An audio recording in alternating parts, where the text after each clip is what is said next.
Chega junto que eu vou lançar a braba. Eleito na semana passada, Luiz Eduardo Batista é oficialmente empossado na sede do Flamengo. Presidente do Google comanda o rubro-negro com o objetivo de elevar a receita para 6 bilhões de reais. Após Ricardo Lomba, BAP emplaca sucessor no Conselho de Administração e aumenta seu poder na Gávea. E com um impasse na negociação para renovação de contrato, volante chileno Eric Pulgar pode deixar o ninho do urubu na próxima janela. Te prepara, hein? A partir de agora, ó, é tudo nosso. Já chega largando o like. Se você ainda não se inscreveu, inscreva-se. O botãozinho está aqui abaixo. E não esqueça de acionar as notificações para o YouTube no seu smartphone. Para não perder nenhum de nossos conteúdos, todos os dias tem vídeos novos com as principais informações e notícias mais quentes do Mengão. E nesta quarta-feira acontece às 8 da noite, na sede da Gávea, na Avenida Borges de Medeiros, a cerimônia de posse de Luiz Eduardo Batista, eleito na semana passada com mais de 560 votos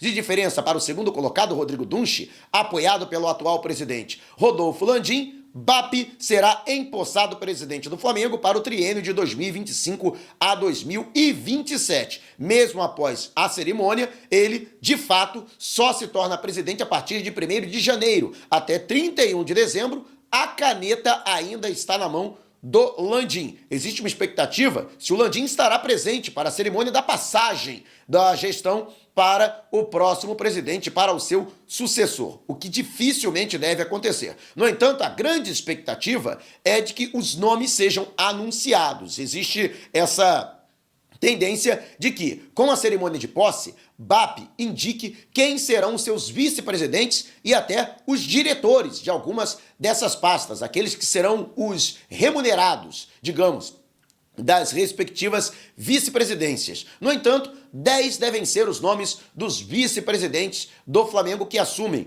com o Luiz Eduardo Batista, lembrando que Flávio Willemann também será empossado como vice-presidente geral. Nomes, por exemplo, para a cadeira da secretaria, com o Paulo César Pereira, ele que era o vice-presidente da secretaria do Landim e deixou o cargo, renunciou para apoiar o BAP. O mesmo que aconteceu com o Gustavo Conte, que também deve ser o vice-presidente de gabinete. Já trouxe aqui outros nomes, como por exemplo o Deco Roisman, que deve ser o vice-presidente de futebol, mas apenas com um caráter consultivo na realização desta função. A mesma coisa acontecendo com Fábio Palmer, que deve ser o vice-presidente de futebol de base. Mas a grande expectativa é com relação a Fábio Coelho, ele que foi um dos grandes incentivadores da chapa vencedora de Luiz Eduardo Batista, presidente do Google no Brasil e que deve comandar o Conselho de Administração, o Conselho Gestor do Flamengo. Ele que tem uma larga experiência, ele que foi revelado, vamos dizer assim, entre aspas, após ter se formado em Harvard, nos Estados Unidos, passou por grandes empresas norte-americanas como o Citibank, o Citigroup, a Procter & Gamble e AT&T, a maior empresa de telecomunicações do planeta, antes de assumir a vice-presidência global no Google. Muita gente, mas o cara é presidente do Google no Brasil. Ele é o número 2 do Google no planeta. Só fica abaixo do dono. O cara não é fraco, não. Então, ele terá também uma responsabilidade muito grande nessa nova administração que será encabeçada por Luiz Eduardo Batista. E até mesmo antes de declarar o seu apoio ao BAP, ele chegou a dar entrevistas, e numa dessas entrevistas ele disse que o Flamengo tem potencial para arrecadar $1 bilhão,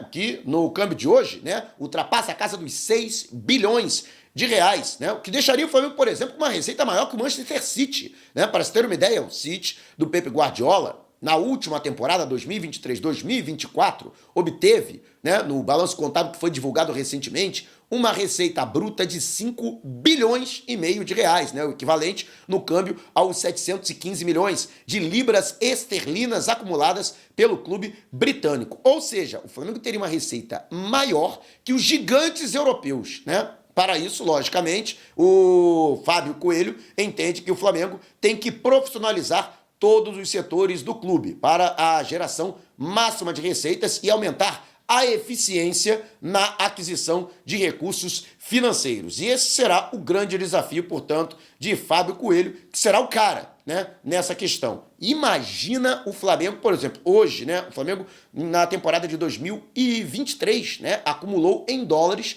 cerca de 275 milhões de dólares. Seria quase você multiplicar por 4 a atual receita do Flamengo, né? Seria fantástico. Imagina o Flamengo arrecadando 1 bilhão de dólares anualmente. Meu Deus do céu, rapaz, ninguém segura o Mengão. Mas quero saber a sua opinião a respeito. Deixe abaixo o seu comentário. E o Flamengo, que além de todas essas questões, né, o Luiz Eduardo Batista, que conseguiu emplacar o seu sucessor na presidência do Conselho de Administração do clube. BAP, que já teve uma importante vitória na segunda-feira, com a eleição de Ricardo Lomba à presidência do Conselho Deliberativo, inclusive com uma soma expressiva de votos, né, 943 votos contra apenas 171 contra o seu oponente Álvaro Ferreira.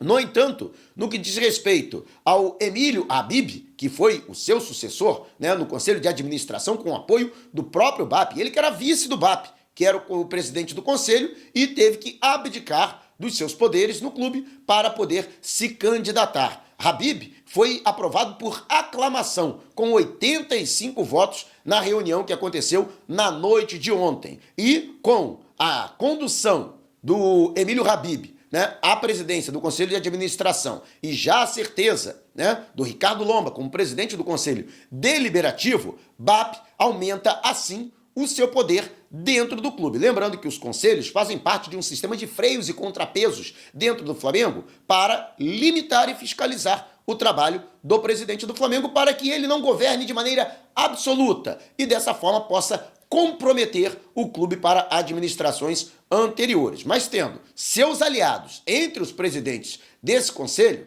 isso já é um indício de que pelo menos nos primeiros meses o BAP vai navegar em mares tranquilos aí na condução do clube. Sem contar que ele também vai conter o avanço de uma provável oposição, de um bloco de oposição à sua gestão, formado, logicamente, por aqueles que estiveram alijados no processo eleitoral, né, que foram derrotados nas urnas e que podem fazer, portanto, esse bloco oposicionista, que ainda estaria muito incipiente, né? Até porque o Rodolfo Landim, que seria o principal nome dessa oposição ao BAP, até deixou de participar dos processos do Conselho Deliberativo e também do Conselho de Administração, né?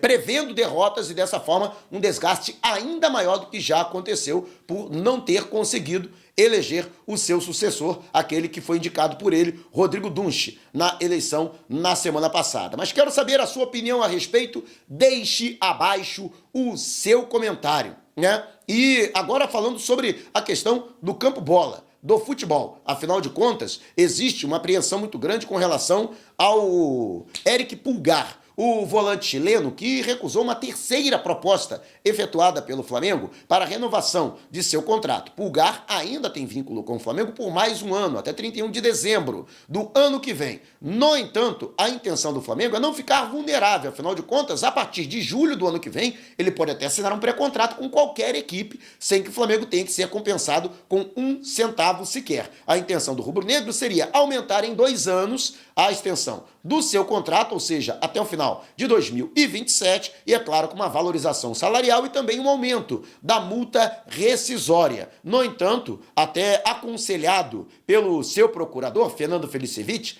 também chileno, o Pulgar acabou recusando a última proposta do rubro-negro. Inclusive, internamente, já se fala da equipe que deve assumir o comando do futebol a partir do dia 26, com a chegada do português José Boto ao Rio de Janeiro, na contratação de um jogador para a posição, de um volante, para que o Flamengo já consiga se resguardar desta possibilidade de perder Eric Pulgar. Caso isso aconteça, ou seja, o Flamengo não consiga chegar a um acordo para a renovação de contrato com o jogador, seria interessante vender o atleta, né? Se desfazer do Pulgar. Caso apareça uma proposta, caso apareça algum clube interessado, Flamengo, né, negociar o jogador na próxima janela, que abre em 1º de janeiro. Dessa forma, o Flamengo teria pelo menos parte do investimento que foi feito, 2,5 milhões de euros que foram pagos à Fiorentina em 2022 pela sua contratação.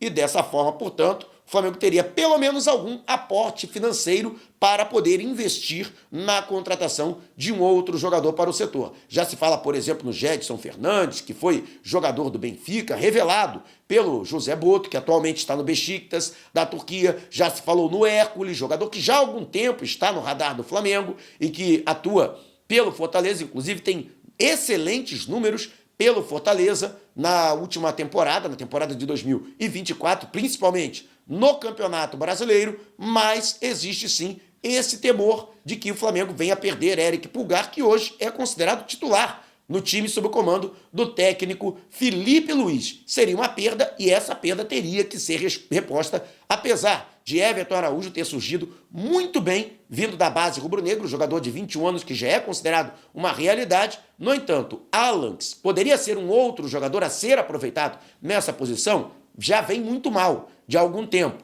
E não se tem uma segurança muito grande de que ele poderia suprir uma eventual saída de Éric Pulgar. No entanto, ainda não foi jogada a toalha. Ainda existe uma esperança de que as negociações que prosseguem possam ser bem-sucedidas e que o jogador venha a renovar. No entanto, a nova administração também entende que não pode ficar refém do jogador, ou seja, não pode elevar muito o padrão salarial do atleta, mesmo sabendo que existem outros jogadores muito menos eficientes que o Éric Pulgar, que recebem somas muito maiores para ficar, por exemplo, à disposição no banco de reservas. E você, o que acha? Quem tem razão nessa história? Deixe abaixo o seu comentário. Se você quiser saber mais sobre o canal e também propor parcerias, mande um zap para o número que está aqui na descrição do vídeo. Não saia sem antes deixar o seu like. Gostou do vídeo? Então compartilhe com a galera, mas não vá embora. Tá vendo uma dessas janelas que apareceram? Clique em uma delas e continue acompanhando o nosso canal, combinado?